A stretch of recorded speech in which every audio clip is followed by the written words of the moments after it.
사도신경을 고백하며 새벽 예배 하나님께 올려드리도록 하겠습니다.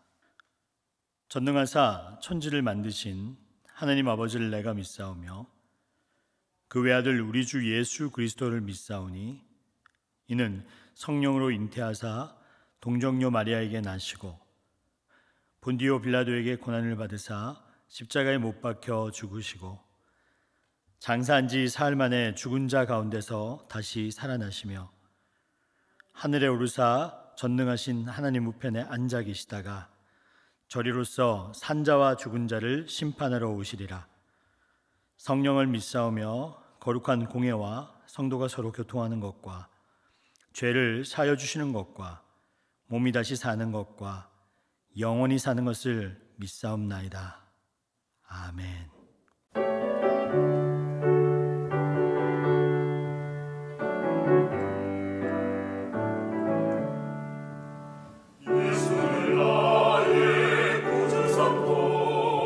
성령과 비로소 거듭나니 이 세상에서 내 영혼이 하늘의 영광 누리로다.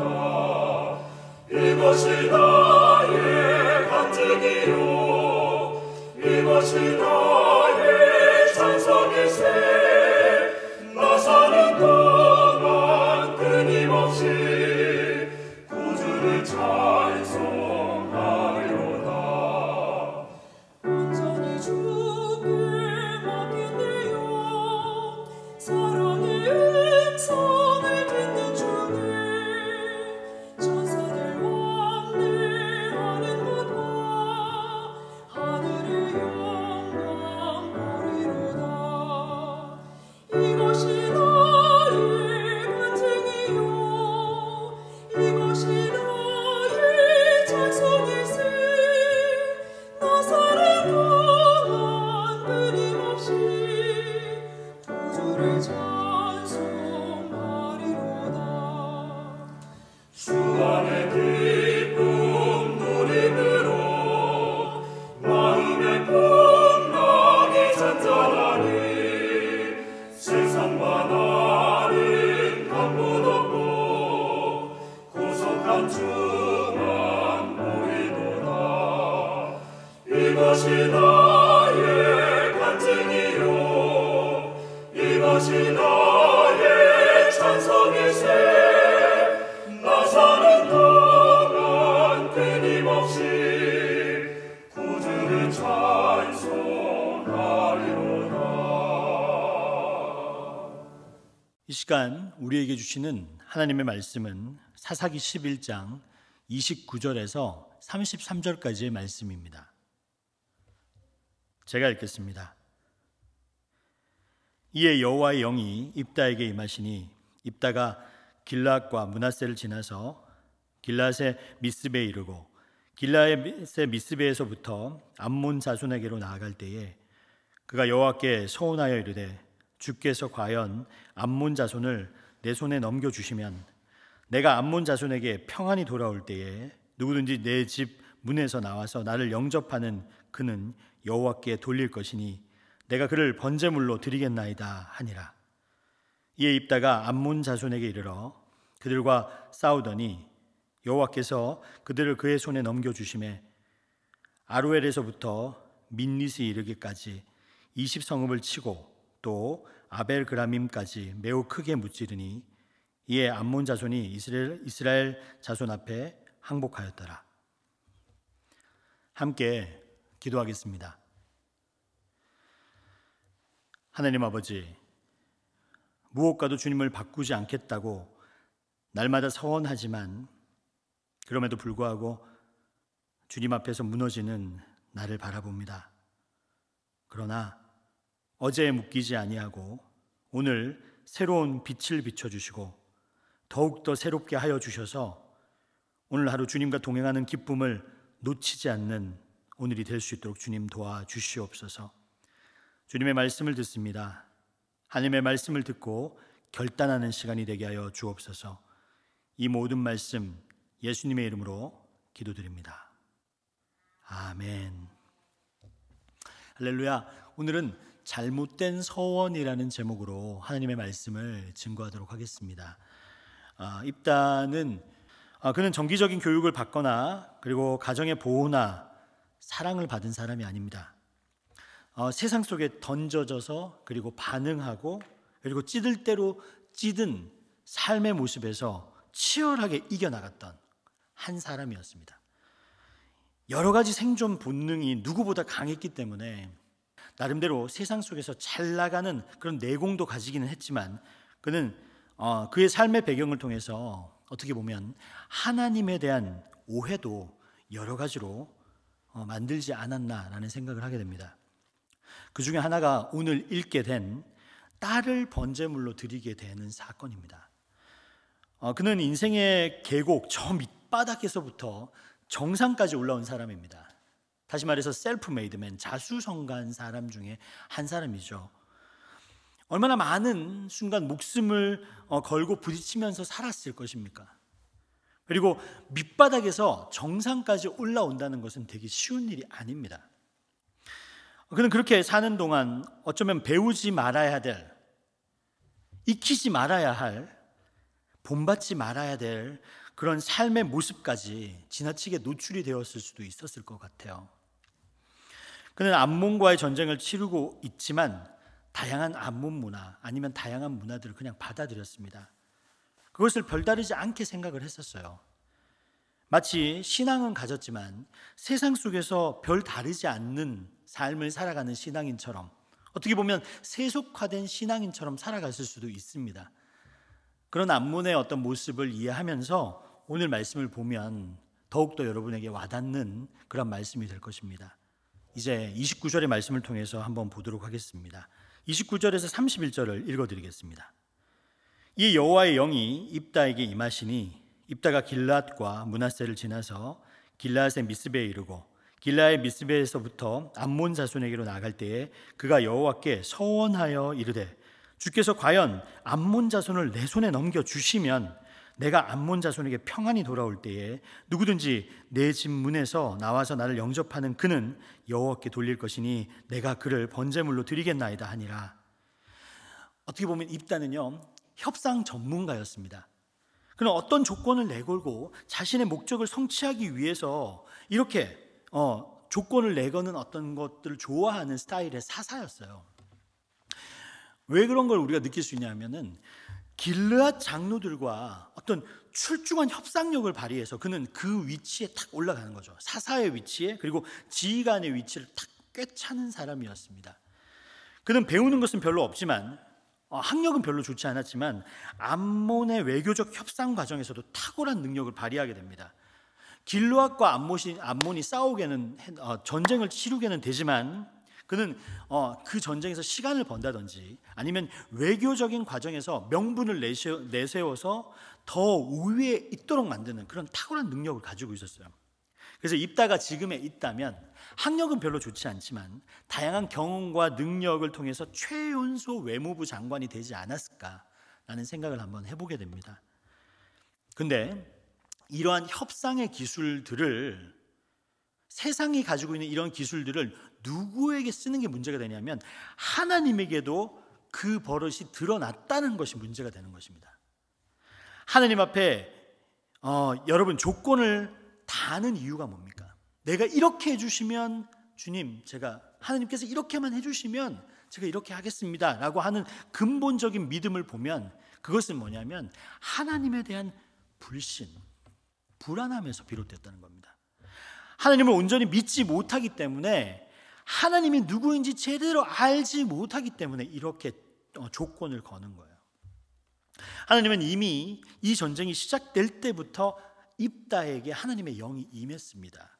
하나님은 입다 때문에 하나님의 영을 부어주신 것이 아니라 구원하실 이스라엘 백성을 위해서 이스라엘 백성에게 기름을 부어주신 겁니다. 승리할 싸움이었어요.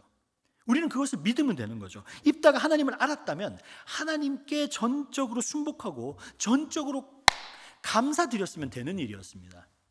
근데 그는 승리에 대한 확신을 하지 못했기 때문에 하나님께 뭘 더 얻어내겠다는 마음을 가지고서 하나님께 나갔던 것이죠. 하나님이 서원을 먼저 요구한 게 아닙니다. 하나님은 서원을 먼저 요구하지 않습니다. 우리가 서원을 드리는 제물을 하나님께서 필요로 하시겠습니까? 하나님은 그 제물 필요로 하지 않습니다. 입다는 하나님께서 전쟁에 이기게 해주시면 집에서 처음 나오는 존재, 처음 나를 맞이하는 그 존재를 번제물로 드리겠다고 했습니다. 32절과 33절을 읽어드립니다. 이에 입다가 암몬 자손에게 이르러 그들과 싸우더니 여호와께서 그들을 그의 손에 넘겨주심에 아로엘에서부터 민닛에 이르기까지 20성읍을 치고 또 아밀그라밈까지 매우 크게 무찌르니 이에 암몬 자손이 이스라엘 자손 앞에 항복하였더라. 하나님은 입다에게 하나님의 영을 부어주셨습니다. 이 전쟁을 승리케 하셨습니다. 그러니까 믿음으로 나갔다면 불안하지 않게 이 전쟁을 치를 수 있었을 텐데, 어쩌면 내가 나를 의지하는 만큼 그만큼 불안해서 그 불안의 요소를 떨치지 못해서 그렇게 하나님께 나갔던 거죠. 문제는 그 이유입니다. 전쟁에서의 승리는 했지만 인생에서 상상할 수 없는 비극이 연출이 됩니다. 그는 전쟁에서 승리하고 가장 자신을 처음 맞이하는 사람, 그 자신을 입다는 그렇게 생각했어요. 나를 가장 먼저 맞이하는 사람은 내 경험에 비추어 볼 때 종일 것이다, 하인일 것이다, 이렇게 생각을 했었을 거예요. 근데 여러분도 아시다시피 입다에게 가장 먼저 나온 사람은 성경에 이렇게 적혀 있어요. 딸이라고 적혀 있지 않고 그의 무남 동료였다. 이게 되게 비극적인 이야기죠. 제가 이 스토리를 한번 읽어드립니다. 34절에서 35절입니다. 입다가 미스바에 있는 자기 집에 이를 때 보라, 그의 딸이 소고를 잡고 춤추며 나와서 영접하니 이는 그의 무남 동료라. 입다가 이를 보고 자기 옷을 찢으며 이르되 어찌할꼬 내 딸이여, 너는 나를 참담하게 하는 자요, 너는 나를 괴롭게 하는 자 중에 하나로다. 내가 여기 여호와를 향하여 입을 열었으니 능히 돌이키지 못하리로다 하니. 여러분, 이 상황이 느껴지시나요? 입다는 일생 동안 가장 큰 성공을 거두었지만은 가장 큰 성공을 맛보는 순간 잘못된 서원, 경솔한 서원으로 인해서 그의 인생에 가장 큰 슬픔을 맞이합니다. 여러분, 이 말씀을 들으면서 우리가 명심해야 될 것은 무엇일까요? 우리에게도 이러한 경솔한 서원 그리고 잘못된 서원은 없는지 되돌아보아야 합니다. 서원을 함부로 해서는 안 된다는 것을 우리 마음속에 새기는 것이죠. 어쨌든 하나님과의 단둘의 서원도, 그리고 하나님은 기획하실 것이고 내가 사람 앞에서 한 소원도 하나님은 들으셨습니다. 그러나 그 소원이 하나님과의 거래여서는 안 된다는 겁니다. 온전한 순종이요, 온전한 신앙 고백이 아니라 하나님과의 거래, 그리고 세상의 가치관이 묻어있는 그런 거래가 된다면 하나님은 그것을 받지 않습니다. 하나님은 거래의 대상이 아닙니다. 하나님은 오직 예배를 받으시기에 합당한 분임을 여러분 믿으시기를 바랍니다. 따라서 예배를 드리는 예배자로서 하나님 앞에 선다면 어떤 것도 하나님께 합당한 제물은 될 수 없는 거예요. 그래서 사도 바울은 우리의 몸을 거룩한 산 제물로 드려라 이렇게 말씀하셨죠. 그러면 이 몸을 번제물로 드리라는 겁니까? 그게 아니라 번제물로 드리는 심정으로 예배를 드려라, 우리의 삶을 드려라 라는 뜻입니다. 즉 우리의 전부를 드리는 것을 하나님께서는 원하십니다. 우리가 가진 것을 가지고 거래하거나 협상하는 분이 하나님이 아님을 여러분 믿으시길 바랍니다. 또한 우리는 우리가 뭘 드린다고 해서 더 주시거나 우리가 안 드린다고 해서 덜 주시는 분이 하나님이 아님을 믿어야 합니다. 여러분, 입다가 하나님의 영을 받은 것은 하나님께서 뭘 서원하기 전에 이미 주신 것입니다. 우리가 서원하기 전에 하나님께서는 이미 주신 것입니다. 모든 것은 다 은혜로 된 것입니다. 하나님의 역사, 하나님의 때에 이루어진 것입니다. 그러니 우리는 그것을 순종하고 받아들이는 믿음이 필요합니다. 입다가 하나님의 영을 받기 전에 하나님은 필요에 의해서 이번 전쟁에서 이기기로 결정을 하셨죠. 하나님의 주권 앞에서 이미 모든 일이 결정된 사항인데 중요한 것은 입다가 하나님을 몰랐기 때문입니다. 하나님을 몰랐기 때문에 잘못된 서원을 한 것입니다. 얼마나 안타까운 일입니까? 하나님께 대한 무지가 생기면, 그리고 하나님을 잘 알지 못하면 우리는 많은 경우 내가 생각하는 그 하나님의 허상 앞에서 어처구니 없는 실수를 범하게 됩니다. 내가 상상하는 하나님, 내가 생각하는 그 하나님께 나가게 됩니다. 그러니 우리가 분명히 알아야 될 것이 있습니다. 하나님의 말씀을 통해서 우리는 하나님을 알아가고, 그리고 새벽마다 예배를 드리면서 하나님의 뜻에 맞는 서원, 하나님께서 하나님의 뜻에 합당한 소원이 무엇인지 알아가야 하고, 우리는 하나님께 온전히 나아갈 수 있어야 됩니다. 하나님께서 원하시는 것은, 성도 여러분, 서원이 아니라 순종입니다. 믿음의 순종이 어떤 서원보다 값지다는 것을 기억하고 오늘 새벽부터 하나님께 온전히 나가는 여러분이 되시기를 주님의 이름으로 축원합니다. 주님께서 가르쳐준 기도로 오늘 예배를 마치도록 하겠습니다. 하늘에 계신 우리 아버지여, 이름이 거룩히 여김을 받으시오며 나라가 임하시오며 뜻이 하늘에서 이루어진 것 같이 땅에서도 이루어지이다. 오늘 우리에게 일용할 양식을 주시옵고, 우리가 우리에게 죄진 자를 사하여 준 것 같이 우리 죄를 사하여 주시옵고, 우리를 시험에 들게 하지 마시옵고 다만 악에서 구하시옵소서. 나라와 권세와 영광이 아버지께 영원히 있사옵나이다. 아멘.